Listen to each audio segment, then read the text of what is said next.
Alex was an amazing husband. He really was one of those husbands that would tell you, I love you every day. They had a career day and they brought in the fire department and they also brought in the helicopter, which was air rescue. He said he was just so odd about air rescue. And he's like, that's what I want to do. I want to be on air rescue when I get older. For this culture of men and women that are in this service, they don't want to bring it home. I saw that he wasn't sleeping and he was really frustrated about that. I noticed that he was more anxious than usual. He wouldn't sit still with us. He was not present.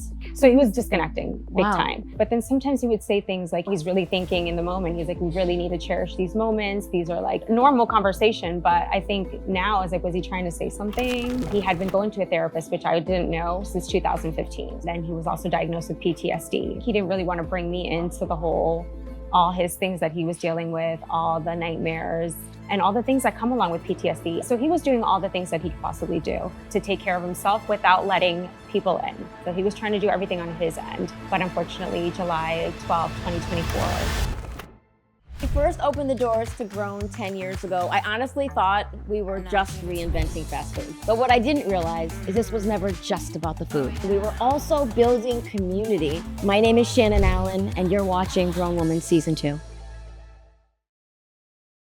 Carolyn, thank you so much for being here today with me on Grown Woman. Thank you, Shannon, for having me. I'm really excited about this. Awesome, me too. And I'm so grateful and I'm so honored that you're willing to share your story in this very personal journey with me and also everybody at home that's watching. Yeah. Tell me a little bit about your husband, Alex. Well, Alex was an amazing husband. He really was one of those husbands that would tell you, I love you every day, was very present with me and my son, a very loving father, dedicated any time that he had when he came home with his son and me. Just a great guy, that friend that you could call on. He would drop everything to be there. If you needed help with your car or you needed something at home that you couldn't fix, he was always there. Yeah, he was the guy you could always count on. And Alex grew up in Cuba. He came to the United States when he was just 7 years old. Yes. He left Cuba when he was 7, went to Costa Rica for a year, and then moved to Miami. And being here was a big dream for his family. Absolutely. And as a young student from an immigrant family, learning about the States, he was, I think you said something to me earlier about being really interested and excited about the opportunity to have a better life. Yes. And there was one moment in school when he was a little boy that really impacted his heart. What was that moment? Yeah, so they had a career day and they brought in the fire department. And they also brought in the helicopter, which was air rescue. And at that time, Alex would, when he was telling us the story, he said he was just so odd about air rescue. And he's like, that's what I want to do. I want to be on air rescue when I get older. So he knew from an early age that he wanted to help people. Yes. He had a heart for service. But he didn't have fear. I mean, I'm thinking about this, listening to your story. Like, I've never been on a helicopter ever. I will never be on a helicopter ever. My whole family knows. Don't even ask me to get on a helicopter ever. But this was his dream. Yes. He's like, I want to get on a helicopter and I want to go into the fire, essentially. Who is built like that? I don't know. It's somebody obviously that's for service and wants to be there to help others. He was definitely that. He embodied that. I don't know. He was always very cautious with us. So that kind of like thinking back now about him wanting to be on an aircraft and jumping out and like saving lives is kind of crazy. But yeah, that was what he loved. He loved that. And I think if you understand the fire department, you work your way up in ranks and being on air rescue was like elite. So this is for like the 1% of 1%. Yes. And so he set a very high goal for himself. And when you first met him, how old were you? I was 26. You're 26. So when you were falling in love, did you recognize in him immediately, oh, he's brave? I did. He was one of those guys that would pull out your chair. He was just very present. Like he made it known that I was safe with him. He was always very careful of where we went, always very protective. So I knew that I was always safe with him. Wow. And what an incredible thing to feel in a relationship, right? Like to have that feeling, that presence of, I'm good with you. Like I can almost feel like my autonomic nervous system relaxing hearing that. And I think that's a lot of times what people in relationships are craving. Yes. Because life is hectic, right? And so it's like knowing that I'm safe with you, that trust factor allows me to just kind of be in my own skin. Yes. And so he gave you that feeling. Were you ever worried about him? You know, I was worried, but he didn't make it seem like it was something to worry about. Like, this is my job, you know, this is what we do for a living, and I'm good, you know, I'm here to protect you guys. So I never really worried. Did I wonder? Yes, because he was also part of the USAR team, which is the Urban Search and Rescue. So he would be deployed for weeks at a time when there was any kind of natural disasters in the nation.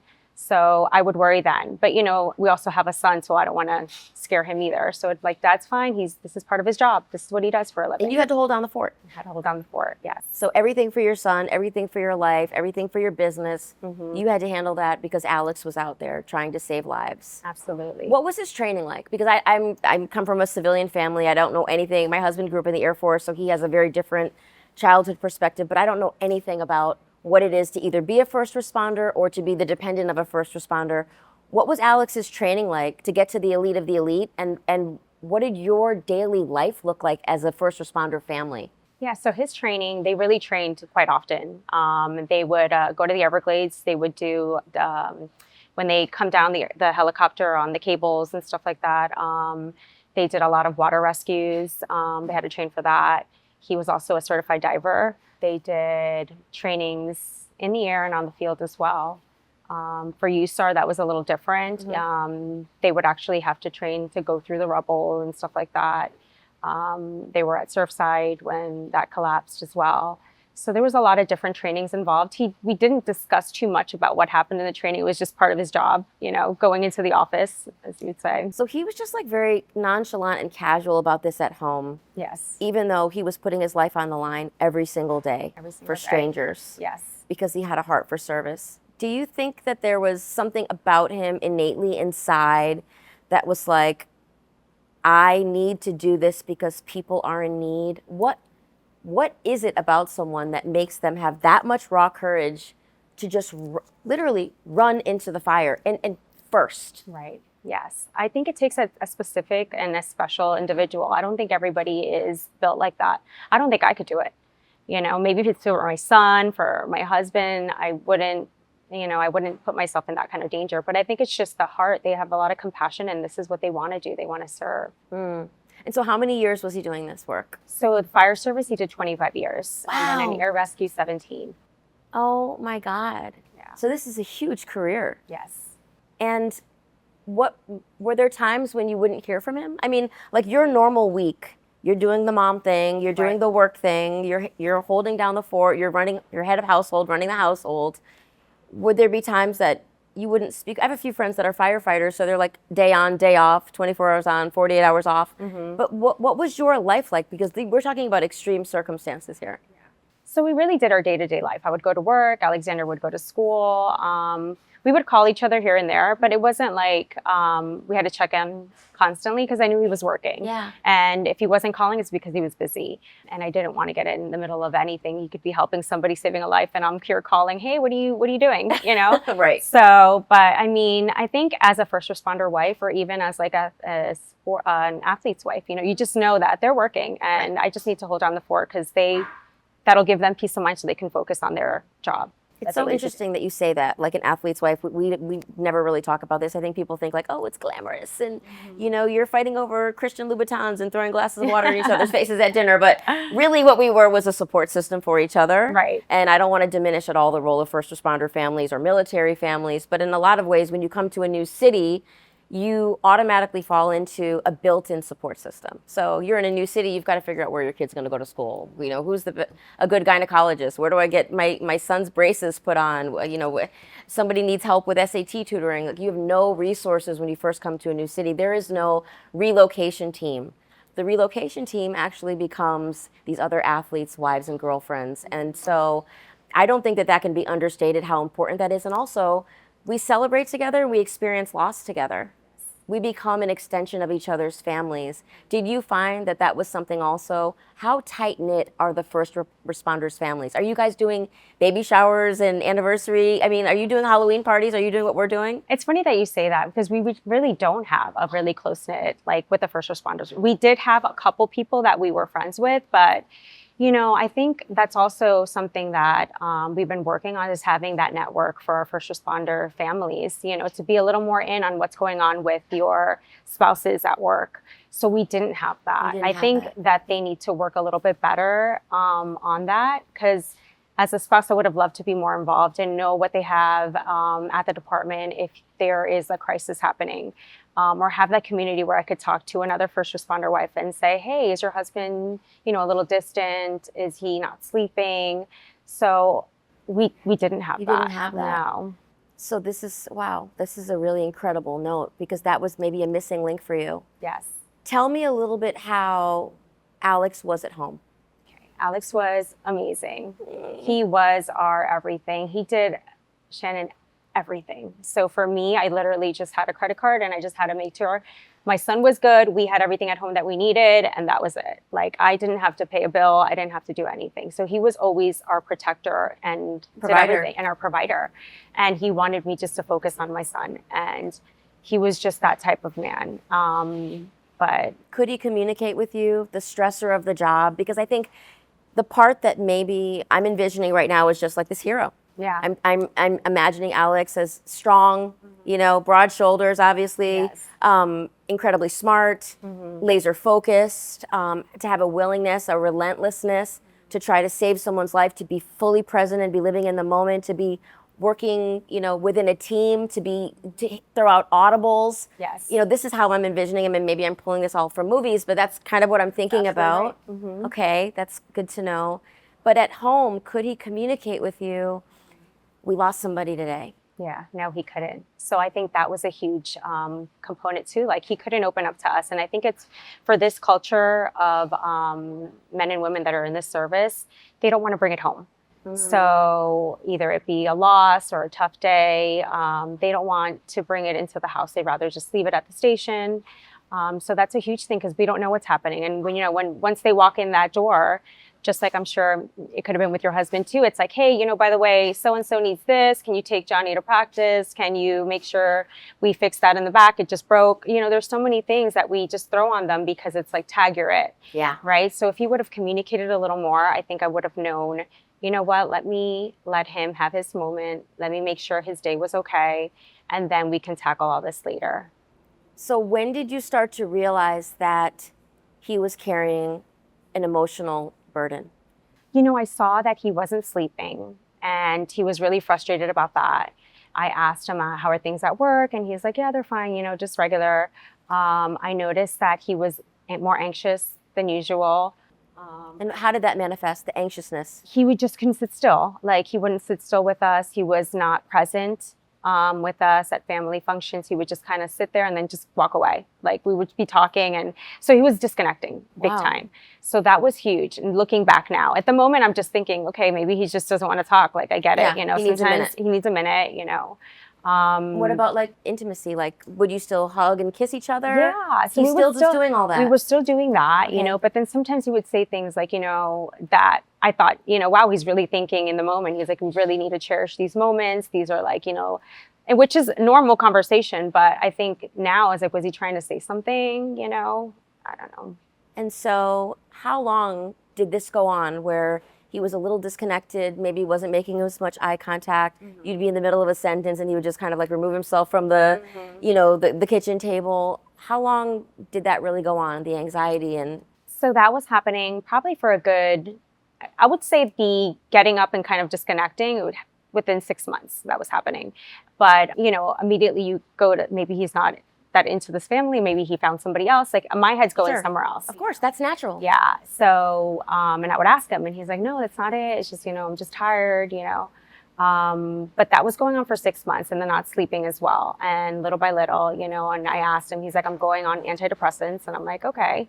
Was he working with a counselor at that point? Working with therapists. He had been going to a therapist, which I didn't know, since 2015. So he never shared that with you? Never shared that with me. Then he was also diagnosed with PTSD, the work-related PTSD. And that was never shared until the 6 months. And he's like, I have PTSD. And I'm like, oh, I didn't make a big deal of it. I was like, okay, well, it must be part of the job. Yeah. I was like, it's okay. I was like, we'll figure it out. Like, just go to therapy, do what the doctor orders, and we'll be fine. Like, this too shall pass. Did he want to talk about the PTSD, or he just wanted to alert you that it was happening? I think he just wanted to alert me, like, this is why I'm acting this way, is because I was diagnosed with PTSD. And I'm like, but I didn't want to make it too much of a thing, because I felt like if I do, it might be worse. It's almost like, okay, it's not that big of a deal. We'll be fine. Like, it's not going to make or break you. Like, we'll be good. So you feel like maybe he wanted to assuage your concerns, that you shouldn't worry about him, but he didn't necessarily want to bring you in to share what he'd been dealing with for over 8 years at that point. That's what I think. I think he didn't really want to bring me into the whole, all his things that he was dealing with, all the nightmares, and all the things that come along with PTSD. I've never had that, so I can't tell you what it feels like, but I can imagine with all the flashbacks and all the, survival guilt and all that, I wish I could have done more, can actually put a toll on you, where, maybe you just hear these voices constantly in your head that I can't live like this anymore. He didn't want to tell me. I was going to say, did he have anyone he could talk to about, you said something really interesting. You said survival guilt. So like a survivor's remorse. Besides his therapist, did he have anyone in his life, maybe someone else at the station, maybe someone else that he worked with, a friend, a parent, a loved one, that he could say, we lost a family today, or I wish I had been there faster? I mean, did he have anyone he could communicate? I think that he would communicate with his partners to a certain extent. I think nobody wants, it's a stigma surrounding mental health and not being able to do your job. So I think with them, their fear is that they will be taken off their shifts, their guns taken away if you're a police officer. There's so many things, and you want to support your family. At the end of the day, what you're doing is, it's your job, and it's how you feed your family. So I think there is that fear of, if I say too much, they're going to know that I'm not doing struggling. Well. Yeah. And also, you have this appearance of being a pillar of strength. Yes. And there is a part of that we all have, that it's like, I'm strong, I can do this, I'm a warrior, I save lives for a living. Right. This is what, mental health? Like, what are we talking about here? Exactly. I'm going to get through this. But really, on the inside, he was falling apart. He was falling apart. Did you know that he was having nightmares? Yes. So I could tell, like, he would just get up in the middle of the night and kind of walk around, and I'm like, oh, maybe he just, he can't sleep. He was like, I would notice that he would just sweat a lot and then just kind of like twitch. So I'm just thinking, okay, this is what they do. I don't know. He's getting older. Now he's twitching, you know. But definitely sleep patterns were off, completely off, and he really would get upset about it. And I would tell him, just go to sleep. But the more you think about it, and the more you have to prepare yourself and take your magnesium and do, all the things that you feel like are going to make you go to bed, you're going to work yourself up. Like, just go to bed. But it was already, Yeah. I could imagine he was just having flashbacks. So you close your eyes and you see, your patients and children and, people who just didn't make it. The worst possible scenario. Things that most human beings will never, ever see. Right. Do you think there was anything besides, I know you said that he was being medicated, his therapist prescribed him with some medication. Was there ever a time that he was self-medicating, maybe with other substances, to try to sleep better, or maybe get through the anxiety, or to just appear more involved with you guys? Yeah, I definitely have to tell you no, because I have heard cases of people that, they use drugs, or they're alcoholics. That's one thing that Alex wasn't. He was always very cautious. Like, we would go out to dinner, and he had to work the next day, and he would say, you know what, I can't drink, I have to work the next day. So he's always very responsible. So that, no. What he was getting frustrated is that he was on antidepressants. It was almost like he would shame himself for having to take that, for having to, take an over-the-counter sleeping medication. He's like, now I'm going to wake up groggy, and I'm not going to be able to perform at work. He didn't want to rely on anything. So there's a stigma around that also. I mean, people that are suffering with, whether it's bipolar disorder or, depression or anxiety, I think a lot of times people are like, gosh, there's something wrong with me, and it's like, wow, but these are great tools for you to have in your toolkit. We all go through things. And so wouldn't it be amazing to be able to help remove judgment and to destigmatize people getting help? I mean, this was someone that helped everyone. Wouldn't it have been amazing for us to have been able to give him a life raft? Yes. So Carolyn, tell me what happened next. So, Alex was struggling. we noticed little signs here and there. He went to therapy. So he was doing all the things that he could possibly do to take care of himself without letting people in. So he was trying to do everything on his end. But unfortunately, July 12, 2024, he took his life.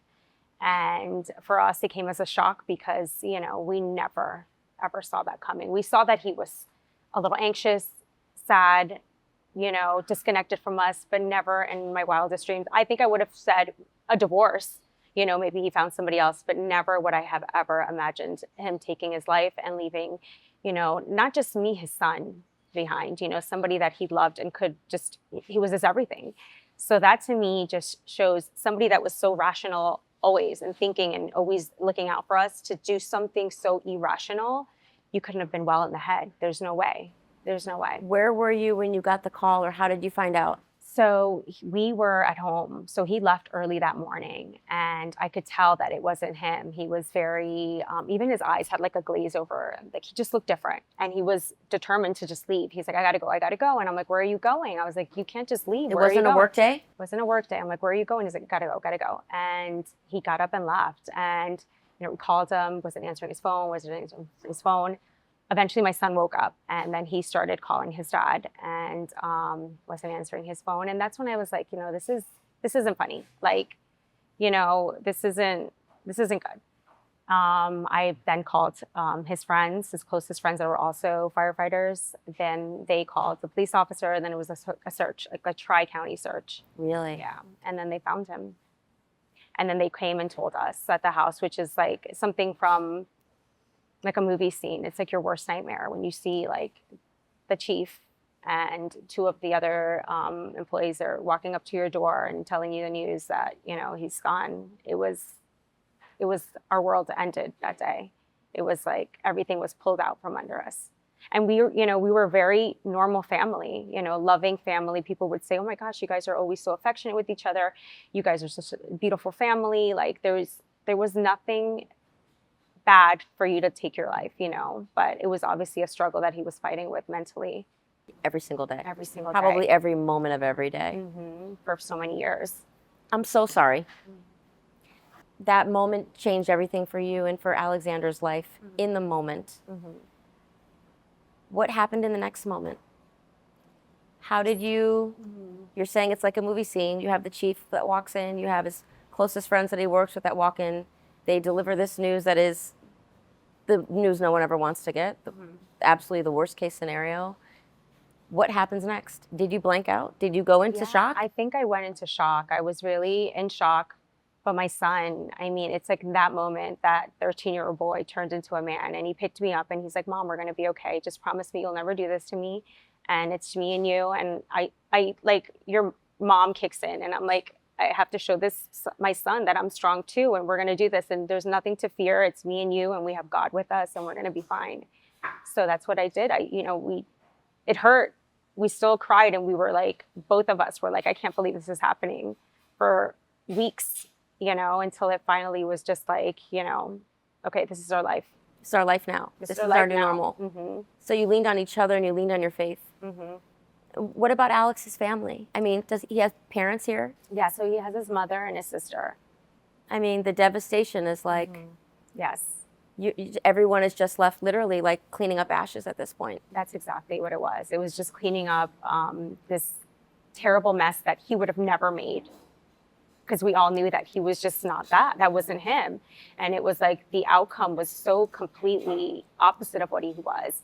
So for me and my son, I mean, we turned this pain, we turned it into purpose.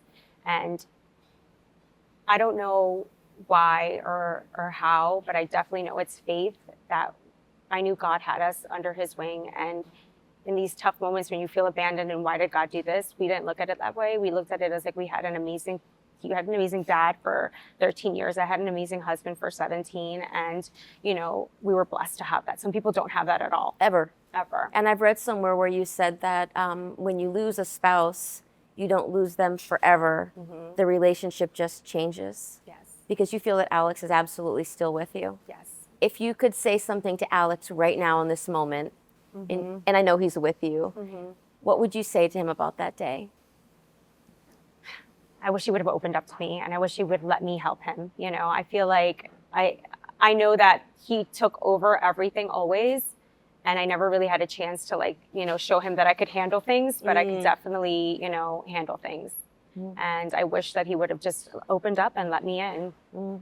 And also probably, is there a part of you that wishes you could say to him, no matter what you were going through, no matter what demons you were battling or what burdens you had on your shoulder, however you showed up for us was enough? He was amazing. I have nothing bad to say about him. And that's the part that hurts the most. It's like, if he would have been a terrible husband, I would have been like, okay, great, he's gone, you know, but it wasn't like that. He was just so awesome and so amazing. And he touched so many people that they had to have his funeral at one of the arenas, the Panthers arena, because there was so many people that wanted to go to it. So I'm like, if you would have known how many people he was so loved, and he could have just said, hey, listen, I'm having a really bad day, they would have been there. Yeah. And unfortunately, he felt so alone. And that's the part that really just makes me sad. But to your point, you've turned this excruciating pain into an unbelievable purpose. So because of what you've gone through and because you want to lift up Alex's memory, you started First Alarm Family First podcast and foundation. Yes.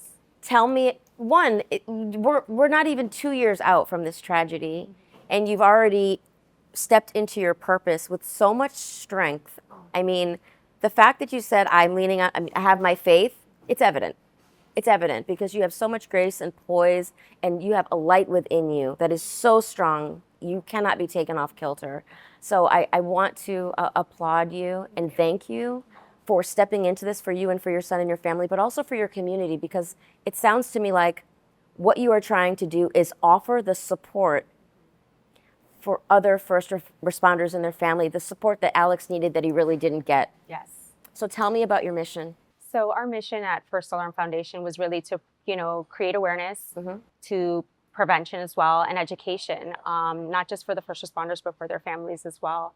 You know, learning that, you know, there are the resources through the department and through the union, but they're not going to them because of fear of losing their job. Retribution. The stigma, the retribution, Right. all those things. So First Alarm has, you know, partnered up with other health professionals that can offer other modalities, not just your regular therapy, but the EMDR, the TMS, so many other things that you can go to. There's even this ketamine treatment that you can do. So we want to help, you know, first responders. If they come, we will provide, you know, them with these sessions until they're, you know, well enough to take over themselves, you know, knowing, you know, I think the biggest thing is breaking that stigma, you know, and with First Alarm Family First podcast, we've had that platform where we can go on and have guests and have, you know, first responders go on and tell their stories, and others can hear and say, you know what, I'm not alone.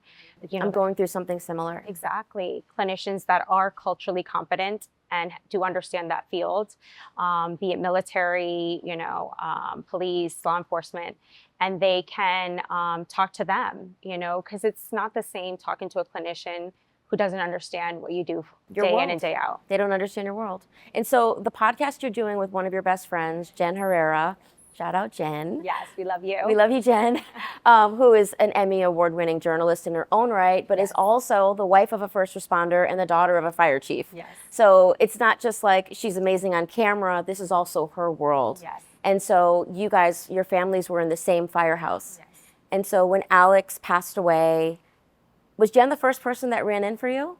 You know How did this happen? So it's crazy, but when this all happened, like I said, God really, I felt like took over, and I would be thinking about different things. And one day I was like, you know, I would really like to connect, because Jen and I hadn't spoken since high school. Like, we knew about each other and stuff, but you know, it wasn't something that, you know, I thought, but I was doing a lot of interviews at the time, and I'm like, let me reach out to Jen Herrera, because she does all the things in that world. Yeah. So amazing. I called her, and we met.